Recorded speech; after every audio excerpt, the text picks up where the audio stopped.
वो चुप रहती थी, पर उसके अंदर एक समंदर था।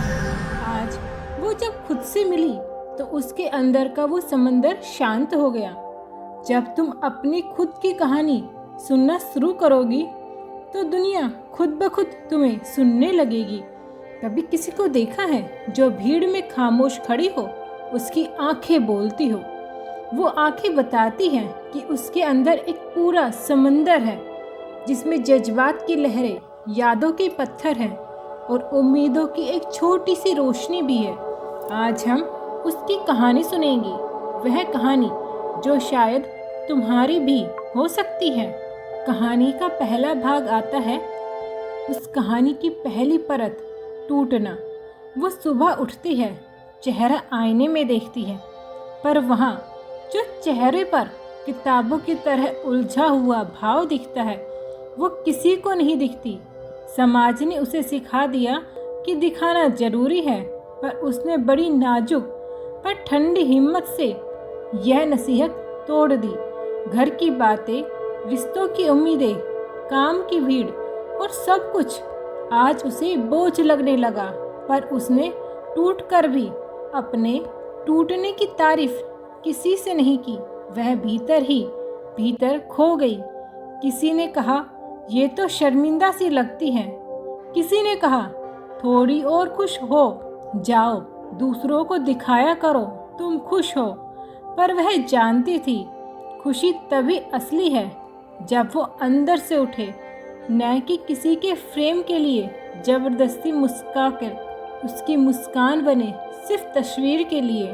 तो इसमें प्रश्न यह आता है, क्या आपने भी कभी किसी की मुस्कान के पीछे का दर्द देखा है? क्या हम दिखने से पहले महसूस करने की कोशिश करते हैं? भाग 2 आता है कहानी का, खामोशी की गहराई। वो चुप थी, पर उसकी चुप्पी खूबसूरत नहीं थी, वह अनुभवों से भरी थी।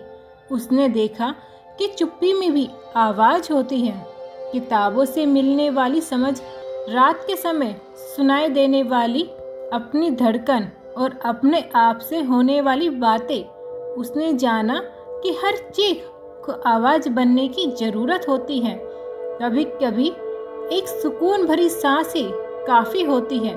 उसने धीरे धीरे समझा कि चुप रहना कमजोरी नहीं, एक तरह की समझदारी है। अब प्रश्न यह आता है, क्या आपने भी चुप रहकर देखा है हम ज़्यादा कुछ सीखते हैं? क्या शोर में हम अपनी आवाज़ को ही खो देते हैं? भाग 3 में आता है कहानी में प्राइवेसी। प्राइवेसी पवित्र जगह होती है। उसकी प्राइवेसी सिर्फ सीमा नहीं थी, एक पवित्र कहानी थी। उसने खुद को लिखा। वो जानती थी कि हर पल को देखने का मतलब है हर पल को परख के सामने रखना, हर खुशी को दूसरों की सराहना में बांटना। पर उसने चुना कि कुछ यादें केवल उसके दिल की अलमारियों में ही रहेगी, खुला रखने की ज़रूरत नहीं है। प्राइवेसी ने उसे सुरक्षा दी, एक ऐसी जगह जहां वह बिना किसी जजमेंट के खुद के साथ रह सकती थी। वहां उसने अपने डर, अपने दर्द और अपने सपनों को परखना शुरू किया। इसके बाद सवाल ये है, क्या तुमने भी अपनी ज़िंदगी के कुछ हिस्से सिर्फ अपने लिए सुरक्षित रखे हैं? रखे हैं तो क्यों, और नहीं रखे तो क्यों नहीं रखे? कहानी का चौथा भाग, जो बताता है सच में खुश कौन है। जिन्होंने अपनी खुशियाँ नोटिफिकेशन में बदल दी, क्या वो सच में खुश थे? उसने देखा कि खुशियों की परिभाषा लड़खड़ा गई है जब लाइक और कमेंटमेंट ही माप बन गए हैं। पर उसने सीखा, लाइक और कमेंट उसे खुशी नहीं देते। उसने अपने लिए एक अलग माप तय किया। सुबह उठकर खुद को देखकर मुस्कुराना, अपने काम में संतोष पाना, अपने रिश्तों में गहराई महसूस करना। और धीरे धीरे उसने देखा, असली खुशी वहाँ है जो तुम्हें रात को भी चैन दे। स्क्रीन दे सकती है, क्या वो चैन तुम्हें? सच बताना। सवाल ये है, क्या तुम्हारी खुशी किसी दूसरे के जवाब पर निर्भर है? क्यों? क्या तुम खुद को खुश करने का तरीका नहीं जानती हो? इसी कहानी में 5वां भाग आता है अपनी सीमाएं तय करना।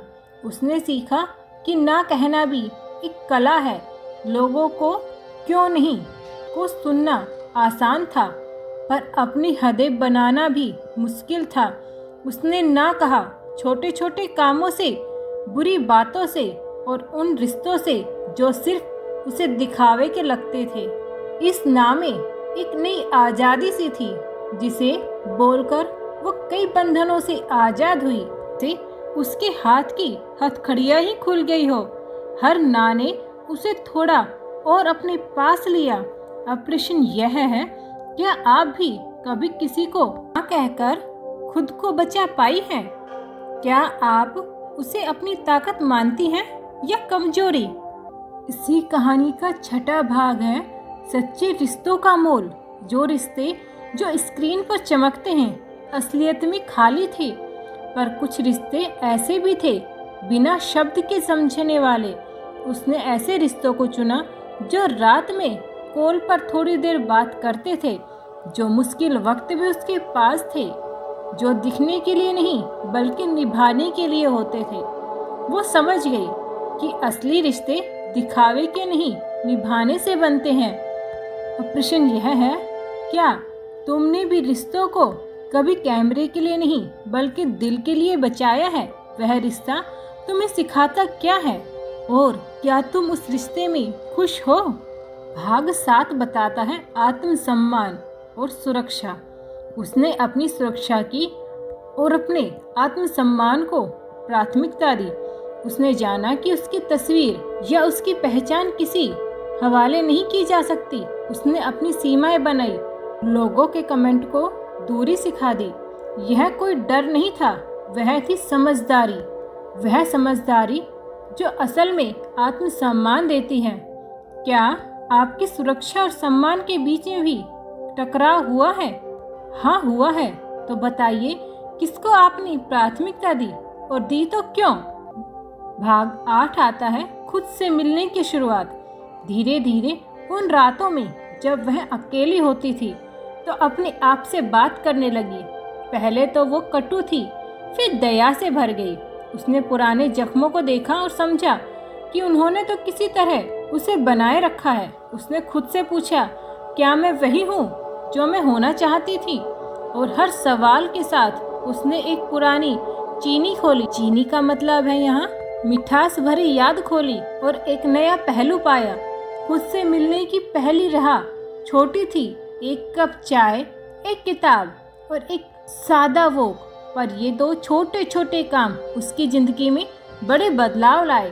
प्रश्न यह है, क्या तुमने आखिरी बार अपने आप से कभी बात की थी? तो कब की थी? बिना किसी बहाने के की थी या तुमने उनके सवालों के जवाब पाने की कोशिश की थी? कहानी का 9वां भाग आता है छोटे जीते बड़े जीते। हर रोज के छोटे छोटे फैसलों को बड़ी जीत मानने लगी। सुबह समय पर उठना, किसी को दिल से माफ करना, अपने काम पर ईमानदारी से टिके रहना, इन छोटी जीतों ने मिलकर उसे आत्मविश्वास भर दिया। एक दिन उसने देखा कि वह लड़की जो पहले दूसरों की राय से घबराती थी, अब अपने निर्णयों पर टिकाऊ थी। सवाल ये है, क्या तुमने भी छोटी छोटी जीतों का सेलिब्रेशन करती हो? क्या तुम उन्हें महत्व देती हो? कहानी का 10वां भाग, खुद को अपनाना। वो दिन आया जब उसने अपने अतीत से नफरत नहीं की, बल्कि अपने अतीत के साथ खुद को गले लगाया। उसको समझा कि हर गलती ने उसे कुछ सिखाया है, हर टूटन ने उसे मजबूत किया है। उसने खुद की कमियों को भी दोस्त बनाना शुरू कर दिया और खुद को जब उसने अपना दोस्त बनाया तो उसने देखा कि खुद को अपनाना आसान नहीं था, पर जो हुआ वो सच था। उस सच्चाई से उसे शांति मिली। सवाल ये है, क्या तुम भी अपनी कमियों से दोस्त बनाती हो? क्या तुम अपनी कमियों से दोस्ती करती हो? क्या तुम्हें अपनी पहचान का हिस्सा बनाती हो अपनी कमियों को? कहानी का 5वां भाग आता है आज़ादी की सच्ची परिभाषा। हम सभी आज़ाद होना जानते हैं, पर सच में आज़ादी का मतलब क्या है? उस औरत के लिए आज़ादी का मतलब था खुद की आवाज़ पर विश्वास करना। उसने जाना कि आज़ाद होना जरूरी नहीं कि हर बात बोल दे।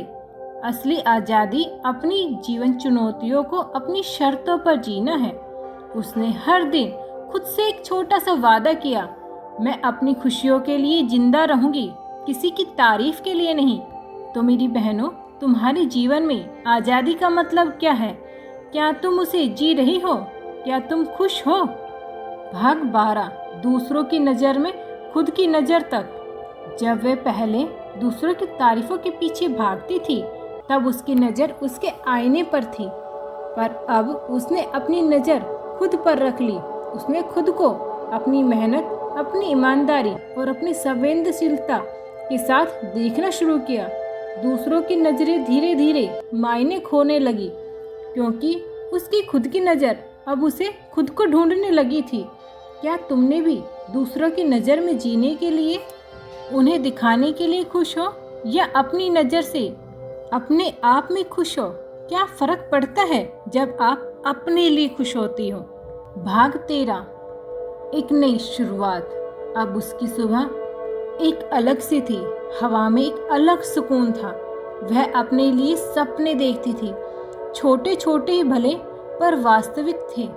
उसने सीखा कि खुशियाँ बड़ी योजना से नहीं मांगती, वे छोटी छोटी कदम मांगती हैं। अब वो सोशल मीडिया को एक विकल्प की तरह मानती थी, जरूरत नहीं।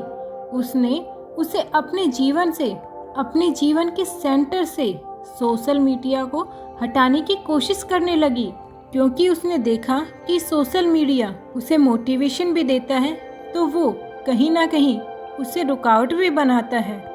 प्रश्न यह है, क्या तुम्हें लगता है कि कुछ चीज़ें जिसमें हम रोज समय देते हैं हमें असल में खुशी करती है, या वो खुशी देती ही नहीं, या वे खाली घड़ियां भर देती हैं? कहानी का 14वां भाग आता है इंस्पायर करना, दिखाना नहीं। अब उसके आसपास के लोग बदलने लगे। कोई कहता, तुम इतनी शांत हो गई हो। किसी ने कहा, कहीं कुछ बदला है तुम में। पर वो जानती थी कि बदलना कोई दिखावा नहीं, यह अंदर से हुआ वो परिवर्तन है जो उसे सबसे अलग बना रहा है। अब वह दूसरों को दिखाना नहीं चाहती थी कि उसकी जिंदगी खुद एक प्रेरणा बन चली है। उसकी सादगी में, उसकी सच्चाई में कई लोग उसे देखने लगे, उससे इंस्पायर होने लगे। पर उसके अंदर एक अजब सी शक्ति थी। क्या तुम्हारे अंदर भी कोई ऐसा बदलाव हुआ है जिसे देखकर दुनिया समझ नहीं पाती? क्या तुम उसे पहचानती हो? कहानी का अंतिम विचार, खुद से मिलना। एक दिन उसने आईने में देखा, ना कोई अपना साफ चेहरा बल्कि अपनी एक कहानी। उसने मुस्कुराते हुए अपनी आंखों में देखा। उस समंदर की लहरों से जो पहले समंदर की तरह उठती थी, आज वो शांत थी। उसकी गहराई में अजब संतोष और समृद्धि थी, और उसकी सतह पर एक शांति।